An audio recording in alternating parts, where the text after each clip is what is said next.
السلام علیکم ورحمۃ اللہ وبرکاتہ۔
بسم اللہ الرحمن الرحیم۔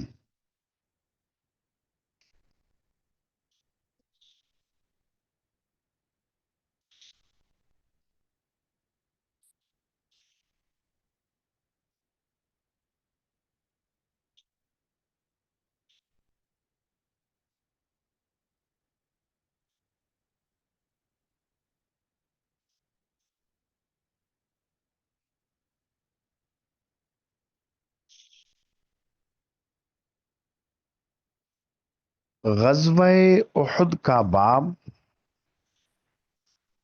تھوڑی سی مناسبت بیان کر کے، مختصر سا واقعہ بیان کر کے، ابتدا میں جو قرآن کریم کی آیات تھیں ان آیات کی کچھ وضاحت کی تھی۔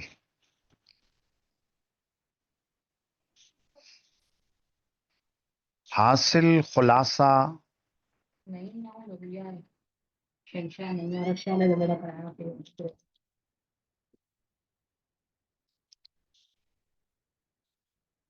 غزوہ احد غزوہ بدر کے 1 سال بعد ماہ شوال سن 3 ہجری میں پیش آیا۔ سبب یہ ہوا کہ مشرکین مکہ بدر کی شکست پر سخت رنجیدہ تھے۔ بدلہ لینے کے لیے جان کو، مال کو داؤ پر لگانے کے لیے تیار تھے۔ 1 سال تک انہوں نے تیاری کی اور اپنے اس ناپاک ارادے میں نکلے مدینہ طیبہ پر حملہ کرنے کے لیے، اور مسلمانوں کے اندر بھی ایمانی جوش جذبہ تھا، خاص طور سے وہ صحابہ کرام جو جنگ بدر میں حاضر نہ ہو سکے تھے، اور پھر مشورے کے بعد طے یہ ہوا کہ یہ جنگ لڑیں گے باہر نکل کر۔ اور جب جنگ شروع ہوئی، آغاز میں مسلمان کافروں کے اوپر غالب آ گئے، اور کافر کفار مکہ میدان جنگ چھوڑنے پر مجبور ہو گئے۔ 50 تیر اندازوں کو حضور نے احد پہاڑ کے پچھلے حصے میں متعین کر دیا تھا۔ انہوں نے امیر کی نہ سنی، حضور کے فرمان کی بھی نافرمانی کی، جگہ چھوڑ دی کہ دشمن جب بھاگ چکا ہماری ذمہ داری پوری ہو گئی. حضور کا مقصد یہی تھا. اور بالآخر کافروں کا ایک دستہ 200 افراد پر مشتمل حضرت خالد بن ولید رضی اللہ عنہ کی سرکردگی میں وہاں سے آیا اور پیچھے سے مسلمانوں کے اوپر حملہ کیا. مسلمان سراسیمہ ہو گئے. پیچھے سے وہ آگے سے جو بھاگ رہے تھے مشرک وہ بھی مڑ کر پلٹے، جس کی وجہ سے مسلمان زخمی بھی ہو گئے. آپ علیہ الصلوۃ والسلام کو بھی زخم آئے. 70 صحابہ کرام بھی شہید ہو گئے. افواہ اڑا دی، حضور شہید ہو گئے. اور حضرت مصعب ابن عمیر حضور کے ساتھ شکل و صورت میں مشابہ تھے. ان کی شہادت سے یہ افواہ اڑی. اور جب بعد میں صحابہ نے دیکھ لیا کہ آپ علیہ الصلوۃ والسلام تو بقید حیات ہیں، اور پھر جمع ہوئے میدان جنگ میں اور پھر مقابلہ کیا، تو کافروں کو ہی وہاں سے بھاگنا پڑا. میدان جنگ کافروں نے ہی چھوڑا. اور پھر ابو سفیان پہاڑی پر چڑھ کر جا کر اس نے جو آوازیں لگائیں، آگے حدیث کے اندر وہ آ جائیں گی کہ کیا آواز لگائی، مسلمانوں نے اس کا کیا جواب دیا. تو یہ تھا لب لباب غزوہ احد کے پس منظر کا. آیات جن آیات کے اندر ان کا تذکرہ، ان کا اجمالی بیان ہو گیا تھا.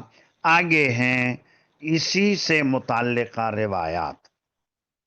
بالسند المتصل منا الى الامام الحافظ ابی عبداللہ محمد ابن اسماعیل البخاری رحمہ اللہ قال حدثنا ابراہیم بن موسیٰ قال اخبرنا عبد الوهاب قال حدثنا خالد عن اکرمۃ عن ابن عباس رضی اللہ عنہما وعنہم قال النبی صلی اللہ علیہ وسلم یوم احد، نبی کریم صلی اللہ علیہ وسلم نے فرمایا جنگ احد کے دن، ھذا جبرائیل، یہ جبرائیل ہیں، آخذ برأس فرسہ، جو اپنے گھوڑے کے سر کو پکڑے ہوئے ہیں، علیہ اداوۃ الحرب، اور گھوڑے کے اوپر جنگی ساز و سامان ہے. معلوم ہوا کہ جس طرح فرشتے نازل ہوئے تھے جنگ بدر میں، اسی طرح فرشتے نازل ہوئے جنگ احد میں بھی. اور فرق پہلے بتایا تھا، جنگ بدر میں تو فرشتے اترے تھے قتال کے لیے. دیکھا صحابہ نے کہ ایک شخص جا رہا ہے، اچانک آ کر لگی تلوار اور سر تن سے جدا ہو گیا. کس نے ماری پتہ نہیں، فرشتے دکھتے نہیں، اتنے لطیف جسم والے. اور اس سے پتہ چلا کہ بدر میں تو فرشتے اترے تھے قتال میں شریک ہونے کے لیے، اور احد میں آئے تھے، پر احد میں آنے کا مقصد مسلمانوں کے دلوں کو جمانا اور کافروں کے دلوں میں رعب ڈالنا، یہ مقصد تھا. تو یہاں پر بھی اس روایت سے معلوم ہوا جبرائیل امین فرشتوں کے سردار وہ ہیں. تو اور بھی فرشتے اس کے اندر تھے، لیکن حضور کی حفاظت کے لیے.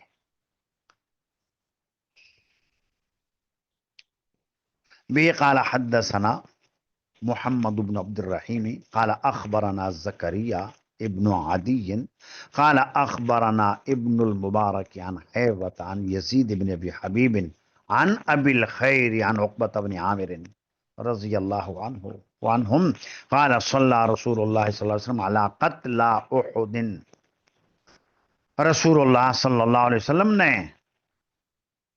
جنگ احد کے مقتولوں پر نماز پڑھی. لفظی معنی صلی نماز پڑھی، لیکن اس کے لغوی معنی ہوتے ہیں دعا کے. صلات کے لغوی معنی یہ کہ دعا. کہ جنگ احد کے اندر جو مقتول ہوئے ان کے لیے حضور نے دعا مانگی. بعد 8 سنین، 8 سالوں بعد، یعنی ان کی شہادت کے 8 سال گزر گئے، دعا مانگی. اور جنگ احد بتایا، یہ واقعہ پیش ہوا 3 میں، اور 3 کے بعد 8 اور ملاؤ 11، تو یہ 11 ہجری کا قصہ ہے. اور 11 ہجری کو ہی آپ علیہ الصلوۃ والسلام اس دنیا سے پردہ فرما گئے. تو جس کا مقصد صاف یہ نکلا کہ جب آپ علیہ الصلوۃ والسلام کو اشارہ مل گیا دنیا سے جانے کا، تو آپ علیہ السلام گئے، پہلے رخصت ہو کر آئے شہدائے احد سے، ان کے لیے جا کر دعا مانگی، اور پھر وہاں سے آئے مدینہ طیبہ، ممبر پر چڑھے، اور جو زندہ تھے زندوں کو خطاب کیا اور ان سے الوداعی خطاب.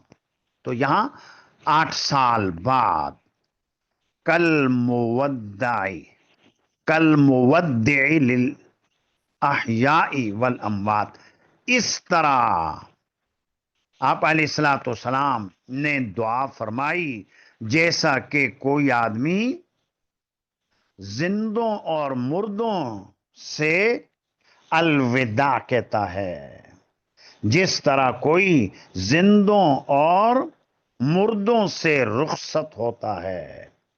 تو آپ نے زندوں سے اور مردوں سے الوداعی ملاقات کی، تو جو مردے تھے ان کے لیے دعا، اور جو زندہ تھے ان کو جو نصیحتیں کرنی تھی وہ کرنی. تو کل مودع، ودع، مودع اسم فاعل کا صیغہ، الوداع کرنے والا اور رخصت ہونے والا. تو آپ زندوں سے رخصت ہو رہے ہیں، مردوں سے بھی رخصت ہو رہے ہیں. تو اس طرح ثم طلع المنبر، پھر آپ علیہ الصلوۃ والسلام ممبر پر چڑھے، اور ممبر پر چڑھے، اور ممبر پر چڑھ کر آپ علیہ الصلوۃ والسلام نے فرمایا، فقال انی بین ایدیکم فرط، بے شک میں تمہارے لیے فرط ہوں. فرط وہ شخص کہلاتا ہے جو لشکر سے آگے انتظامات کے لیے جاتا ہے، دیکھے کہ جو قافلہ آ رہا ہے پیچھے اس کو کہاں پر ٹھہرانا چاہیے، پانی ہے اس جگہ نہیں، سہولیات ہیں نہیں، جانور ہیں تو یہاں چرانے کے لیے گھاس ملے گی یا نہیں، اور دشمن یہاں ہمارے اوپر کہیں حملہ تو نہ کر دے گا، یہاں جنگل کوئی درندے تو نہیں ہے.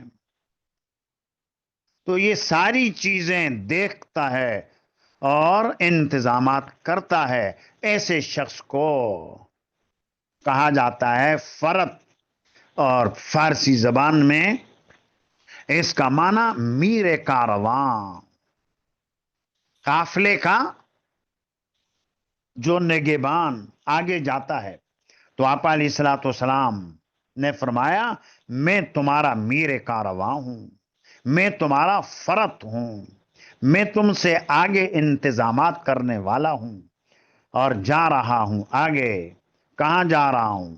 آگے آگے جا رہا ہوں، جنت کی طرف جا رہا ہوں، آگے آگے جا رہا ہوں، میدان حشر کی طرف جا رہا ہوں، حوض کوثر کی طرف میں جا رہا ہوں، اور تم لوگ میرے پیچھے پیچھے آؤ گے. یہ مطلب تھا. وَأَنَا عَلَيْكُمْ شَهِيدٌ، اور میں تمہارے اوپر گواہی دوں گا، یعنی میں تمہارے ایمان کی گواہی دوں گا، میں تمہارے اعمال صالحہ کی گواہی دوں گا، اور اللہ نہ کرے کسی امتی سے گناہوں کا ارتکاب ہوا تو اس کی بھی نبی کریم صلی اللہ علیہ وسلم گواہی دیں گے۔ قرآن کریم کی تفسیر میں سورہ النساء میں آپ نے پڑھا ہی ہوگا، نبی کریم صلی اللہ علیہ وسلم نے وہ آیت جب سنی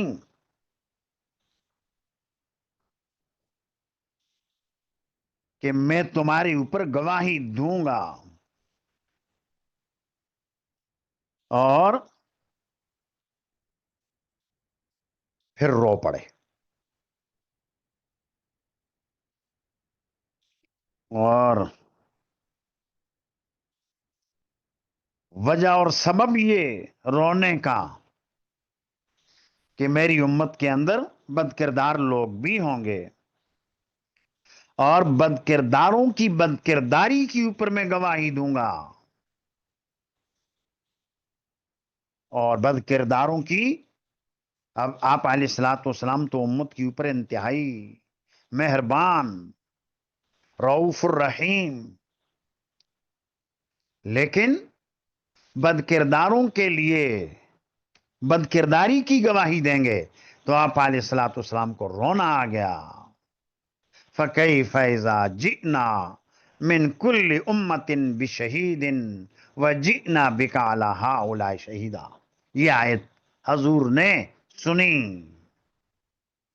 اور حضرت ابی بن کعب جو مشہور قاری صحابہ کرام میں، ان سے سنی، رو پڑے۔ رونے کا سبب یہی کہ ایسے بد کرداروں کے اوپر بھی مجھے گواہی دینی پڑے گی، تو اس لیے اس روایت کے اندر بھی واہنا علیکم شہید، میں تمہارے اوپر گواہ بنوں گا، اور یہ گواہی اچھائی کی بھی، برائی کی بھی، ایمان کی بھی، اعمال صالحہ کی بھی، اعمال سیئہ کی بھی۔ وَإِنَّ مَوْعِدَكُمُ الْحَوْضُ، اور تم حوض کوثر، تم سے حوض کوثر کی جگہ کا وعدہ ہے۔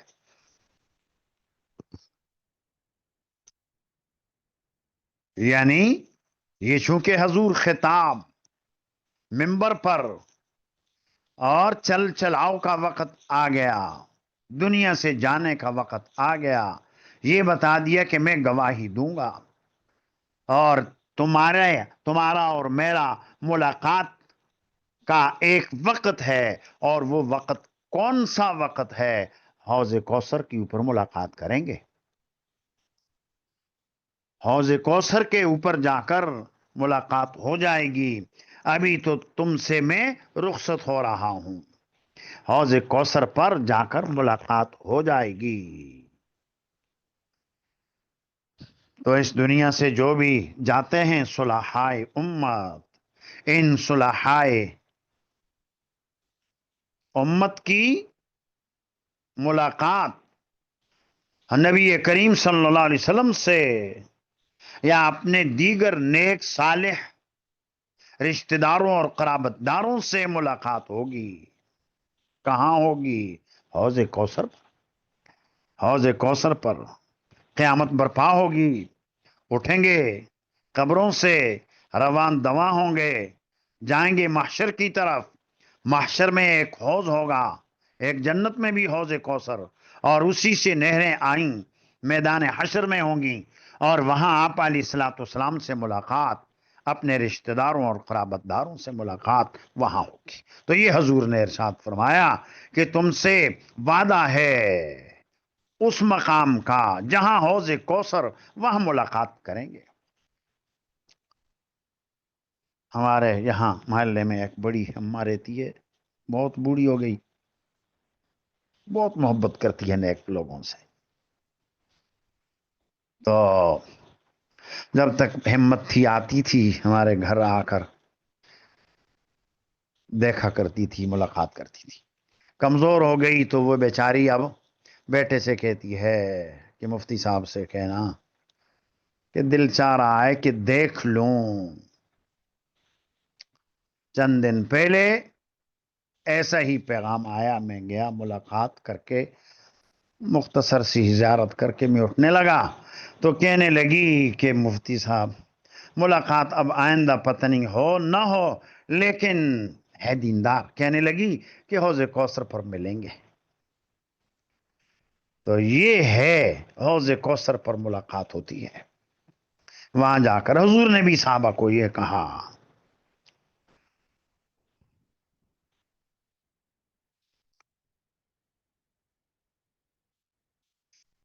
اعمال جو ہم کرتے ہیں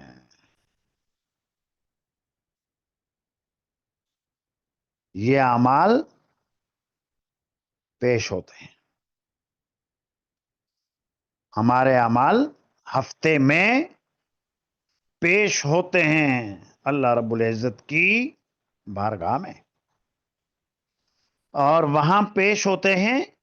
ساتھ ساتھ یہ بھی آیا حدیثوں میں کہ یہ اعمال پیش ہوتے ہیں نبی کریم صلی اللہ علیہ وسلم پر بھی.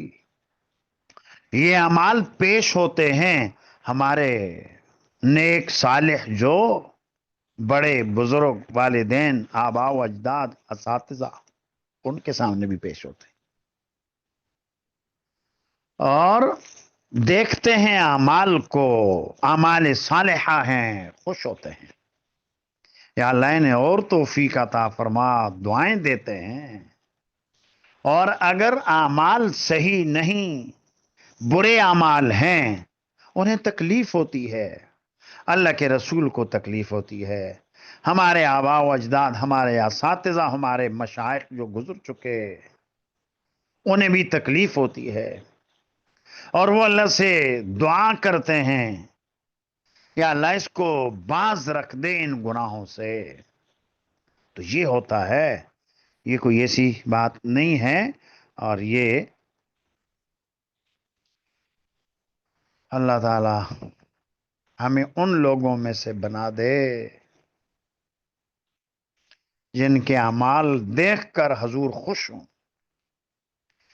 اعمال دیکھ کر ہمارے آبا و اجداد, ہمارے مشائخ, ہمارے اساتذہ خوش ہوں.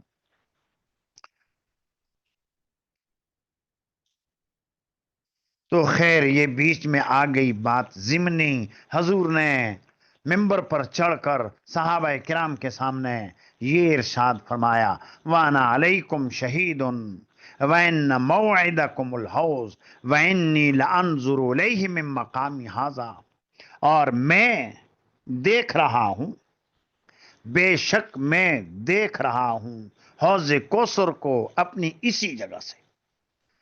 یعنی فی الحال میں اگرچہ ممبر پر کھڑا ہوں لیکن حوض کوثر میری آنکھوں کے سامنے ہے, مجھے دکھ رہا ہے جہاں میری تمہاری ملاقات ہوگی.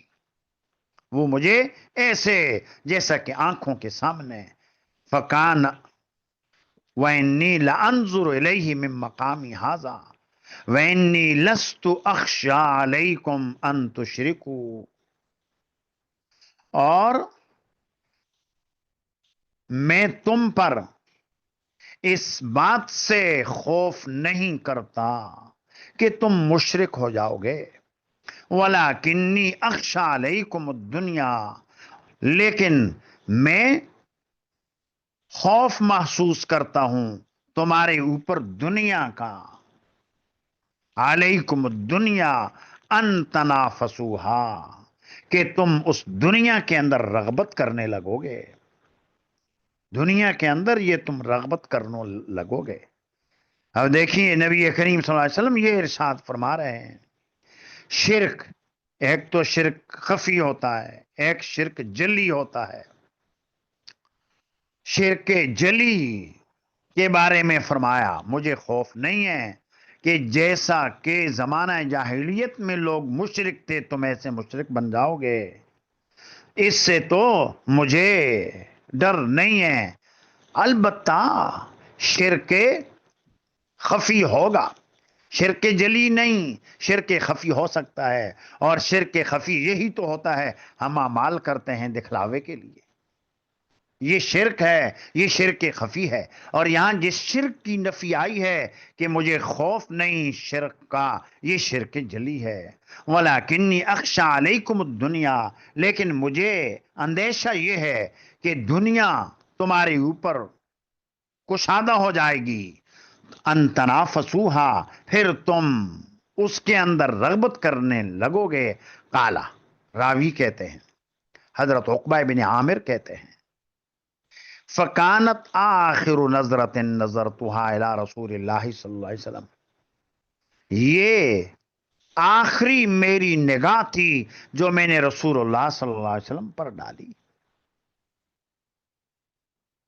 یعنی یہ حضور نے جب ارشاد فرمایا منبر پر کھڑے ہو کر، تو یہ آخری میرا دیدار تھا، اور اس کے بعد پھر آپ علیہ الصلوۃ والسلام جلدی ہی اس دنیا سے پردہ فرما گئے۔ تو آج یہی تو ہے، دنیا میں پیچھے رہ گئے، دیندار ہیں وہ بھی اور دنیا دار ہیں وہ بھی، یہی دن ہے کہ مال ہو دنیا ہو۔ تو اسی چیز کا آپ علیہ الصلوۃ والسلام کو اندیشہ تھا، یہی خطرہ تھا۔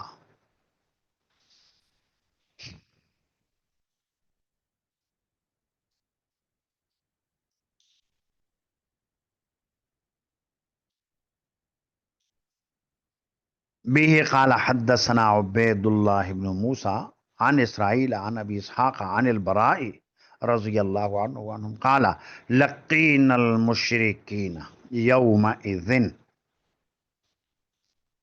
حضرت براء ابن عازب سے روایت ہے، فرماتے ہیں کہ ہماری اس دن مشرکوں سے ملاقات ہوئی۔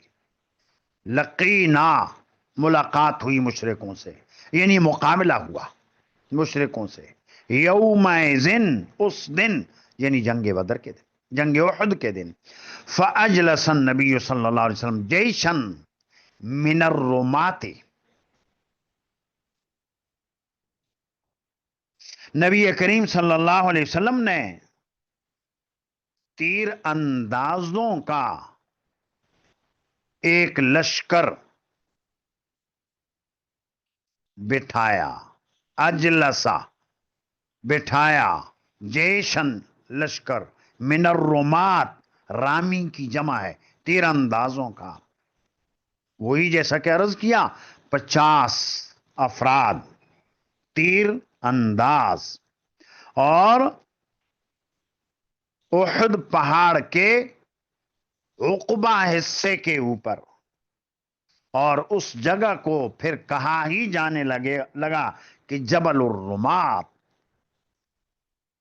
تو ان کی تعداد تھی 50۔ وَأَمَّرَ عَلَيْهِمْ عَبْدَ اللَّهِ، اور ان پر امیر مقرر کیا عبداللہ کو، امیر عبداللہ ابن جبیر، ان کو ان کے اوپر امیر مقرر کیا۔ وقالا، اور فرمایا، حضور نے فرمایا، حضور نے ہدایت دی اس دستے کو تیر اندازوں کے، لا تبرحو، تم یہیں ٹھہرے رہنا، یہاں سے ٹلنا نہیں۔ ان رأیتمونا ظہرنا علیہم، اگر تم ہمیں دیکھو ہم ان پر غالب آ گئے، فلا تبرحو، تو پھر بھی تم اپنی جگہ چھوڑنا نہیں۔ وَإِن رَأَيْتُمْ ظَهَرُوا عَلَيْنَا، اور اگر تم دیکھو ان کو، یعنی مشرکوں کو، ظَهَرُوا عَلَيْنَا، وہ ہمارے اوپر غالب آ گئے، فَلَا تُعِينُونَا، تو تم ہماری مدد نہ کرنا، یعنی مدد کے لیے نہ آنا۔ مزید بعض روایتوں کے اندر یہ بھی آیا، حضور نے یہ بھی ارشاد فرمایا، اگر تم دیکھو پرندوں کو، وہ ہماری لاشوں سے گوشت نوچ نوچ کر لے جا رہے ہیں، تو تب بھی تم اس جگہ کو چھوڑنا نہیں. تو اس قدر تاکید فرما دی حضور نے، ایسی تاکید فرما دی. تو اب اس سے اندازہ لگائیں کہ حضور نے کیسی تاکید کی. لیکن صحابہ کرام نے اپنے اس امیر کی بھی مخالفت کر دی، حضور کی بھی مخالفت کر دی، اور اس مخالفت کی وجہ سے جیتی ہوئی جنگ شکست میں بدل گئی.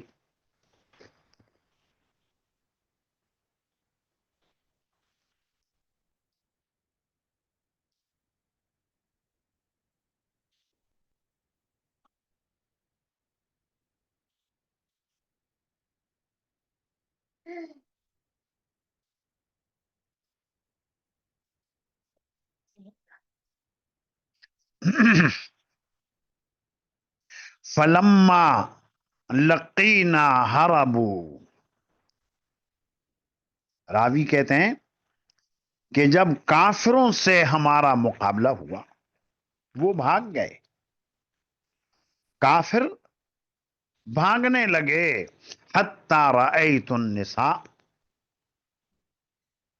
یہاں تک کہ میں نے دیکھا ان کی عورتوں کو. حضرت عقبہ یہاں پر حضرت برا کہہ رہے ہیں کہ میں نے دیکھا اپنے دشمنوں کی عورتوں کو.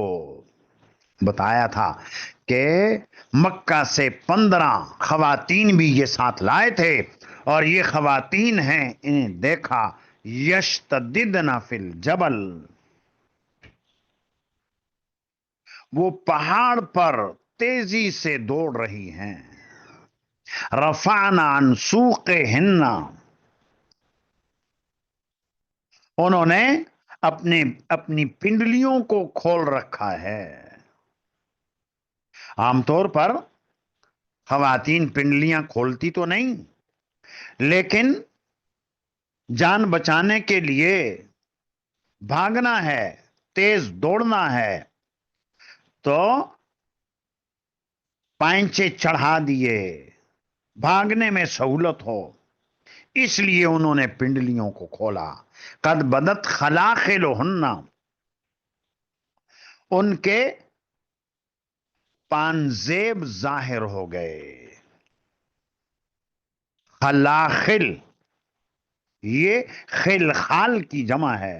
اس زیور کو کہتے ہیں جس زیور کو خواتین پاؤں میں پہنتی ہیں. عام طور پر پازیب یا پانزیب اس کو بولا جاتا ہے. تو یہ ان کے پاؤں میں زیورات تھے، وہ زیورات نظر آنے لگے. فَأَخَذُوا يَقُولُونَ الغنیمہ الغنیمہ. تو صحابہ جو جبل رمات پر تھے انہوں نے کہا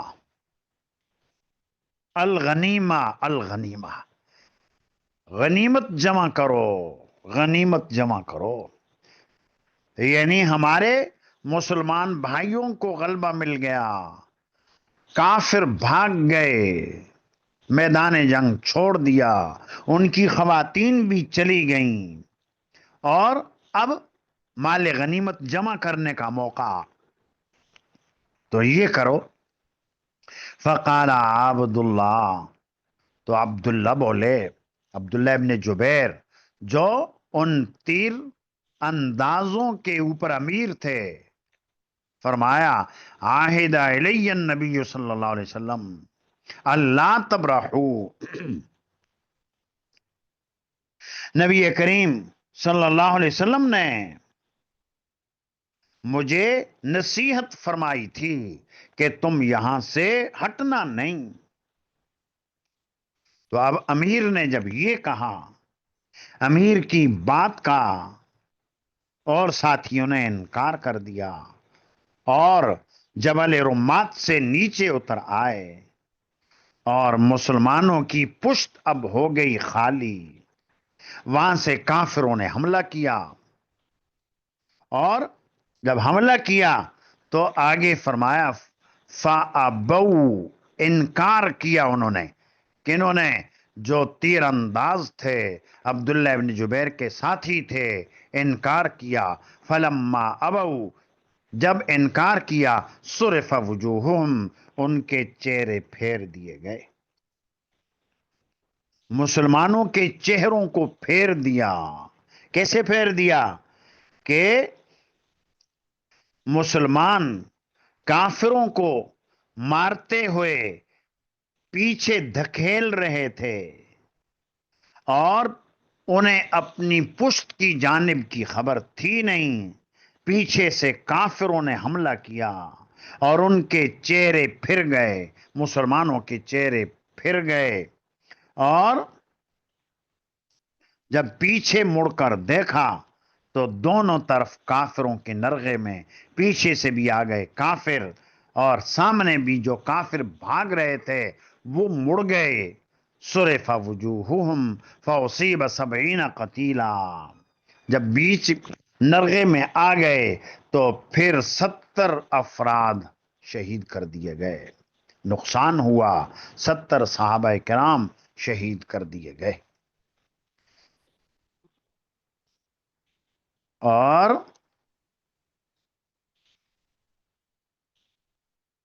واشرف ابو سفیان، ابو سفیان جھانکا، یعنی جنگ ختم ہو گئی اور کافروں کا لیڈر پہاڑی کے اوپر چڑھا۔ اشرف یشرف اشرافن، باب فعال سے ماضی کا صیغہ ہے، اس کے معنی ہوتے ہیں کہ جب سورج کی طرف کوئی دیکھتا ہے تو اپنا ہاتھ اوپر کر کے آنکھ کے اوپر رکھتا ہے تاکہ سورج کی کرنوں سے نگاہ کو محفوظ رکھ کر اچھی طرح دیکھے، غور سے دیکھے، اور دھوپ سے آنکھ کی حفاظت بھی ہو۔ اور باب استفعال میں استشراف، وہ بھی اسی سے ہے، اس کا بھی یہی معنی ہے۔ تو ابو سفیان احد پہاڑ کے سامنے ایک اور پہاڑی کے اوپر کھڑے ہو کر دیکھنے لگا کہ یہ لوگ کہاں ہیں، یہ جو مسلمان ہم سے مقابلہ کرنے والے یہ کہاں ہیں؟ وَأَشْرَفَ، اس لیے فرمایا وَأَشْرَفَ ابو سفیان، ابو سفیان ابن حرب مراد ہے۔ ایک تو ابو سفیان ابن حارث جو حضور کے چچا کے بیٹے تھے، وہ بھی دشمن، فتح مکہ سے پہلے کچھ پہلے وہ مسلمان ہو گئے تھے۔ یہ ابو سفیان ابن حرب یہ بھی مسلمان ہو گئے تھے، لیکن ابھی تو یہ قیادت کر رہے ہیں کافروں کی۔ فقال افی القوم محمد، ابو سفیان نے پہاڑی کے اوپر چڑھ کر یہ آواز لگائی، کیا قوم میں محمد ہیں؟ ابو سفیان نے پوچھا کہ یہ جو بچے ہوئے لوگ ہیں کیا ان میں محمد ہیں جو سب کی قیادت کر رہے تھے؟ فقال لا تجیبوہ، حضور نے ہدایت دی کہ مت جواب دو۔ فقال افی القوم ابن ابی قحافہ، پھر اس نے آواز لگائی کہ ان بچے ہوئے لوگوں میں ابو قحافہ کا بیٹا ہے۔ ابو قحافہ کا بیٹا کون؟ حضرت ابوبکر صدیق۔ قال لا تجیبوہ، پھر حضور نے یہی کہا کہ مت جواب دو۔ فقال فی القوم ابن الخطاب، تیسری مرتبہ اس نے آواز لگائی، کیا قوم کے اندر خطاب کا بیٹا ہے؟ تو یہ حضرت عمر، تو آپ علیہ الصلوۃ والسلام نے پھر فرمایا کہ مت جواب دو۔ جب جواب آیا نہیں تو فقال ان ہؤلاء قتلوا، ابو سفیان بولا یہ سب قتل کر دیے گئے۔ فلو کانوا احیاء لاجابوا، اگر یہ زندہ ہوتے تو ضرور جواب دیتے۔ تو ابو سفیان نے یہ کہا زندہ نہیں، یہ جن کے میں نے نام لیے سب مرمرا گئے۔ جب یہ بات کہی فلم یملک عمر نفسہ، حضرت عمر اپنے آپ کو روک نہ سکے، حضرت عمر کے صبر کا پیمانہ لبریز ہو گیا۔ انہوں نے زور سے آواز لگائی، فقال کذبت یا عدو اللہ، اے اللہ کے دشمن جھوٹ بولتا ہے تو، یہ غلط بیانی کرتا ہے تو۔ ابقى اللہ لک ما یخزیک، اللہ نے تمہارے لیے باقی رکھ رکھا ہے انہیں جو تمہیں رسوا کریں گے۔ اللہ کے رسول بھی زندہ، اور ابو بکر بھی زندہ، میں بھی ابھی زندہ، ہم ہیں زندہ، اور اللہ ہمارے ذریعے سے ہی تمہیں رسوا کریں گے۔ تو یہ حضرت عمر نے جواب دیا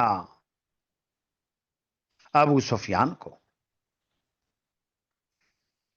قال ابو سفیان اولو حبل، ابو سفیان بولا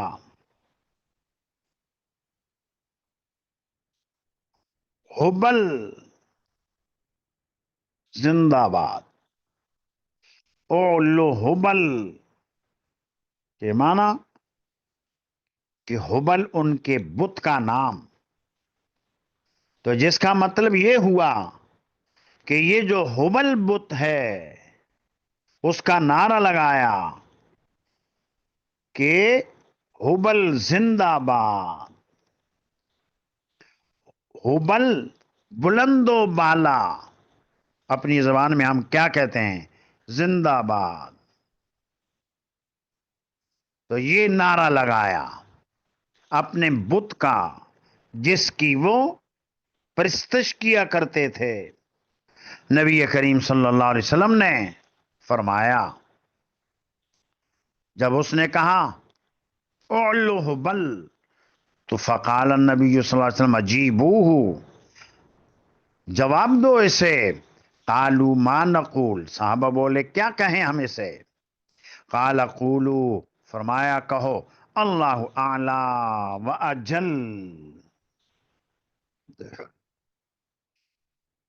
کہ اللہ تعالی سب سے برتر ہیں، بزرگی والے ہیں۔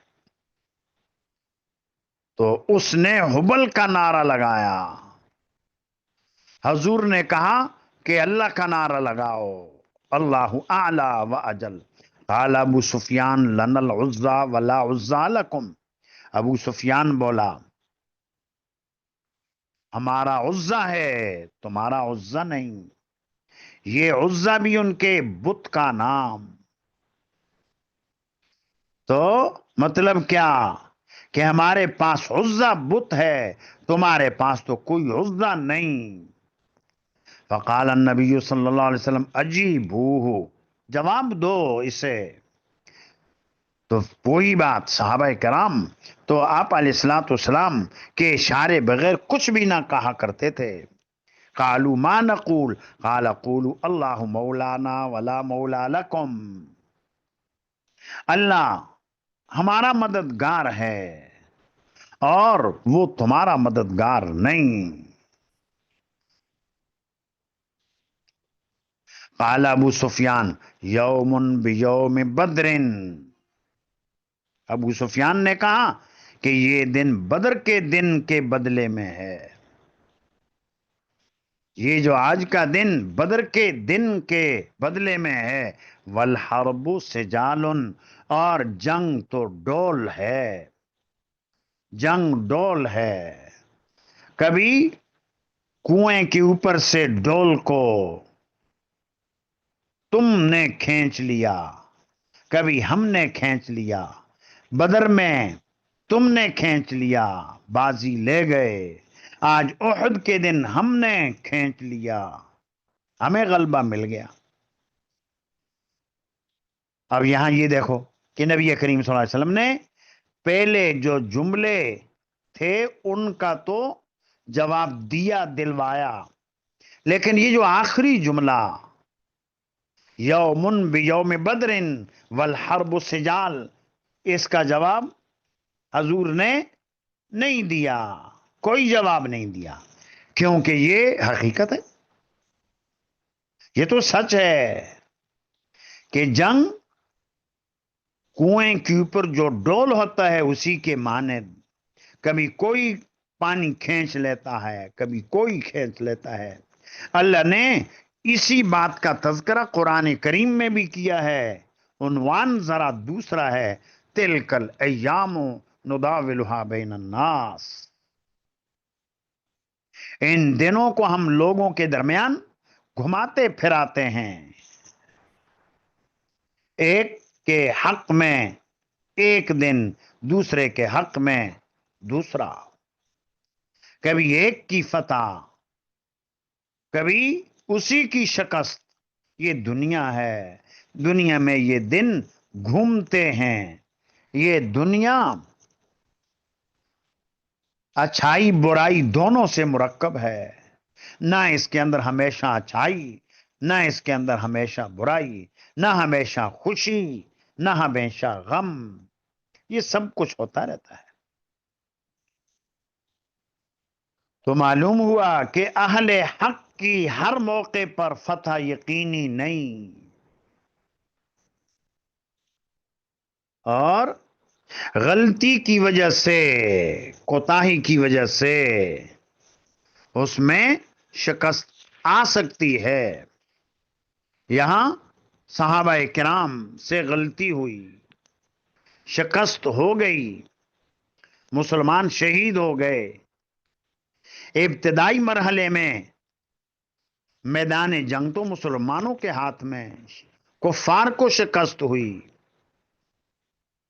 اور کفار میدان چھوڑ کر بھاگنے پر مجبور ہوئے، لیکن جب تیر انداز دستے نے حضور کی کے حکم کی نافرمانی کی، امیر کی بھی نافرمانی کی، جنگ کا نقشہ ہی بدل گیا۔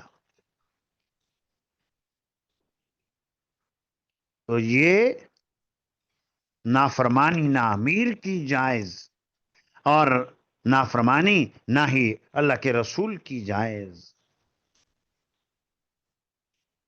تو یہ اس وجہ سے اللہ نے جیتی ہوئی جنگ شکست میں تبدیل کر دی۔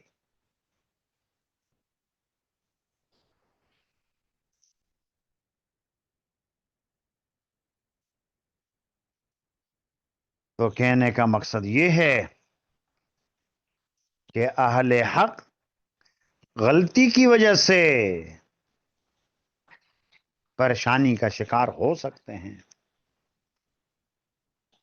اور یہ بھی معلوم ہوا کہ کوئی کافر اگر صحیح بات کہے اس کو جواب دینے کی ضرورت نہیں ہے، اس کی تردید کی ضرورت نہیں،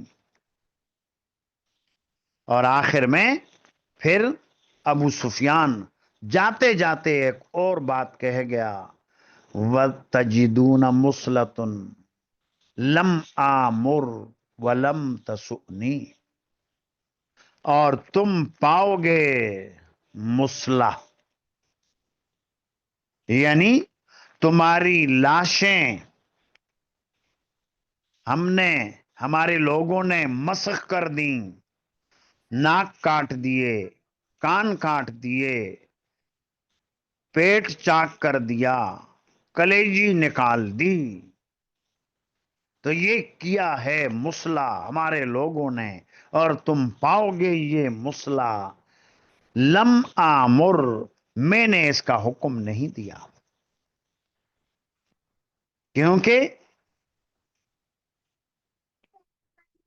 ابو سفیان کو بھی یہ اندازہ تھا کہ یہ حرکت گھٹیا قسم کے لوگوں کی ہے، یہ ذلیل قسم کے لوگوں کی حرکت ہے کہ ایک آدمی مردہ پڑا ہے، اس کے ناک کو کاٹ دو، کان کاٹ دو، یہ شرافت کے خلاف ہے، یہ اخلاقی باتوں کے خلاف ہے۔ اس لیے چلتے چلتے ابو سفیان ان کا لیڈر تھا، ان کا کمانڈر تھا، اور اس نے ایک غیر اخلاقی بات کے بارے میں عذر پیش کر دیا. دیکھیں کہ یہ تم مسئلہ پاؤ گے تو میں ایسا ذلیل کمینہ تھوڑا ہی ہوں کہ میں نے کہا کہ مردوں کے مسئلہ کر دو. اور یہ گویا چلتے چلتے اس نے ایک طرح کی معذرت پیش کر دی. ولم تسکنی، اور آگے یہ بھی کہہ دیا کہ مجھے یہ برا بھی نہیں لگا. میں نے حکم نہیں دیا کاٹو، لیکن جس نے کاٹا تو کاٹنے سے مجھے برا بھی نہیں لگا کہ کیوں کاٹا تم نے. میں نے اس کے اوپر کسی کو کچھ کہا بھی نہیں.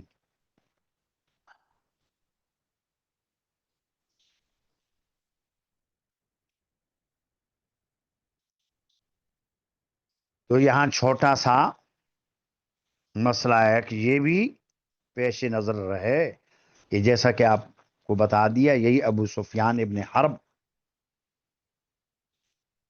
یہ ابو سفیان حضرت معاویہ کے والد ہیں اور فتح مکہ کے موقع پر مسلمان ہو گئے. اسی طرح ابو سفیان ابن حارث حضور کے چچا کے بیٹے ہیں اور بڑا ستایا انہوں نے حضور کو، بڑے دشمن تھے لیکن بعد میں مسلمان ہو گئے. تو حالت کفر میں جو کام کیے انہوں نے، جب ان کے ان کاموں کا ذکر کیا جائے تو ایسے میں کیا حکم ہے؟ ان کے نام کے ساتھ رضی اللہ عنہ کہیں یا نہ کہیں؟ تو اس کا جواب یہ ہوگا کہ اگر ان کا کوئی ایسا واقعہ بیان کر رہے ہیں جو زمانہ کفر کا، جیسا کہ ابھی یہ جو گزرا، تو ایسے موقع پر ان کے نام کے ساتھ رضی اللہ عنہ نہ کہیں. البتہ اگر الگ سے ان کا تذکرہ آئے یا ان کے وہ واقعات بیان کیے جائیں جو زمانہ اسلام کے ہیں تو پھر ان کو انہی ادب اور احترام کے ساتھ نام لینا چاہیے جس طرح کے صحابہ کرام کا نام لیتے ہیں، ادب اور احترام کے ساتھ ایسا ہی نام لینا چاہیے. بھی قال اخبرانی عبداللہ بن محمد قال حدثنا سفیان عن عمرو عن جابر رضی اللہ عنہ وعنہم قال استبخ الخمر یوم احد ناس، جنگ احد کے دن کچھ لوگوں نے صبح کو شراب پی. ثم قتلوا شہداء، پھر ان کو قتل کیا گیا اس حال میں کہ وہ شہید تھے. چونکہ جس زمانے میں یہ جنگ احد ہوئی سن 3 ہجری، تو صبح کے وقت کچھ صحابہ کرام نے شراب پی، ہفتے کا دن تھا، اور جہاد میں حصہ لیا، اللہ کی راہ میں جانیں دے دیں، شہادت نصیب ہو گئی. بعد میں شراب کی جب حرمت کا حکم نازل ہوا تو کچھ صحابہ کرام کو یہ شبہ ہوا کہ یہ لوگ شہید ہوئے، ان کے پیٹوں میں تو شراب تھی، اور جن صحابہ کرام کے پیٹوں میں شراب تھی ان کی شہادت میں کوئی فرق آیا یا نہیں آیا؟ تو یہ ان کے دلوں کے اندر پیدا ہوا سوال. اللہ پاک نے قرآن کریم کے اندر ایک آیت نازل فرمائی، لیس علی الذین آمنوا وعملوا الصالحات جناح فیما طعموا، جو کچھ انہوں نے کھایا پیا اس کے اندر کوئی حرج نہیں. تو یہ شراب ان کے پیٹوں میں اور وہ شہید کیے گئے، شہید ہوئے، شراب ان کے پیٹ میں تھی۔ اللہ نے آیت